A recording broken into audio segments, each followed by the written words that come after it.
Friends welcome to AHT times channel. Friends ఈరోజు మీ అందరికీ ఈ వీడియోలో ఇప్పుడే వచ్చినటువంటి ఒక బ్రేకింగ్ న్యూస్ అప్డేట్ గురించి చెప్పడానికే ఈ యొక్క వీడియోని అయితే చేస్తున్నానండి. సో బ్రేకింగ్ న్యూస్ అప్డేట్ ఏంటంటే మన యొక్క తెలంగాణ రాష్ట్ర వ్యాప్తంగా వీళ్ళందరి ఖాతాల్లో డబ్బులు అయితే తెలంగాణ ప్రభుత్వం అయితే జమ చేశారండి. అయితే ఈ డబ్బులు కూడా బ్యాంకుల్లో పడుతున్నాయి. అయితే ఎవరెవరికి వేస్తున్నారు ఏంటి దానికి సంబంధించిన పూర్తి వివరాలు తెలియజేస్తాను. సో వీడియోని స్కిప్ చేయకుండా లాస్ట్ వరకు చూసి తెలుసుకోండి. అలాగే ఒక చిన్న రిక్వెస్ట్, ఈ వీడియో నచ్చినట్లయితే లైక్ చేసుకొని మన ఛానల్ని సబ్స్క్రైబ్ చేసుకొని ఫాలో అవుతుండండి. తెలంగాణ రాష్ట్ర ప్రభుత్వానికి సంబంధించి ఎలాంటి ఇన్ఫర్మేషన్ కంపల్సరీగా మీకు తెలియజేస్తూ ఉంటాను.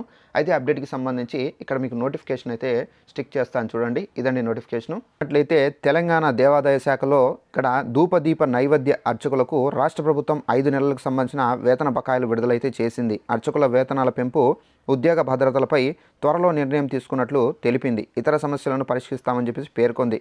ప్రభుత్వం వేతనాలను విడుదల చేయడంలో చలో సెక్రటరియేట్ ఆందోళనను విరమించుకున్నట్లు అర్చక సంఘం నేతలు అయితే ప్రకటించారు. సో ఫ్రెండ్స్ చూశారు కదా, మన యొక్క తెలంగాణ రాష్ట్ర వ్యాప్తంగా అర్చకులు ఎవరైతే ఉన్నారో వీళ్లకు 5 నెలలకు సంబంధించిన వేతనాలు ఏవైతే పెండింగ్లో ఉన్నాయో ఈ వేతనాలు అనేవి మనకు తెలంగాణ ప్రభుత్వం అయితే విడుదల చేశారండి. వీళ్ళందరి ఖాతాల్లో అయితే డబ్బులు అయితే పడుతున్నాయి. ఎవరైనా అర్చకులు ఉంటే కనుక తప్పనిసరిగా మీ యొక్క బ్యాంకు ఖాతాలు అయితే చెక్ చేసుకోండి, మీకు డబ్బులు పడుతున్నాయండి. సో